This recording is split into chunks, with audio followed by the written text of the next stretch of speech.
Hello guys, good morning. સ્વાગત છે તમારું મારા એક નવા મિની વ્લોગમાં. તો આજે હું આવેલો તો મારા મામાના ભાઈ વિશાળમાં. તો અત્યારે હું જઈ રહ્યો છું રસોડા તરફ. આ છે રસોડું ને અહીંયા આપણે જવાનું છે. આ છે રસોડું ને જમણવારની બધી રસોઈ બનીને તૈયાર થઈ ગઈ છે. ફાઇનલી શાક પણ બનીને તૈયાર થઈ ગયું છે. કેમ આવી ગયું ને મોઢામાં પાણી? તો અત્યારે જઈ રહ્યા હતા ગામમાં સોડાનો બાટલો લેવા. આ કયા ગામનો રસ્તો છે કોમેન્ટમાં જરૂર કહેજો. આ ગામના લોકોને ખબર પડી જાય આ કયા ગામનો રસ્તો છે, પણ તમે જો આ કયા ગામનો રસ્તો છે. ફાઇનલી સોડા લઈને માંડવે પગી ગયા છે ને સોડાની બાકાજીકી બોલાવવાનું પણ ચાલુ થઈ ગયું છે. આને કોણ કોણ ઓળખે છે કોમેન્ટમાં જરૂર કહેજો. ફાઇનલી જમણવાર પણ ચાલુ થઈ ગયો અને બધા લોકો જમવા પણ બેઠી ગયા છે.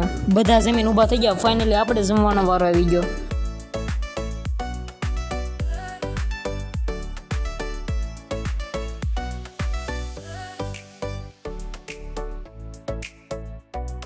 દાળ લેવાની હતી, વાટકો જ ભૂલાઈ ગયો. ફાઇનલી હવે બધા જમવા પણ બેઠી ગયા, હું પણ બેઠી ગયો. આજનો મિની વ્લોગ અહીંયા ખતમ. મળીએ તમને આવતા વ્લોગમાં. ત્યાં સુધી બાય બાય.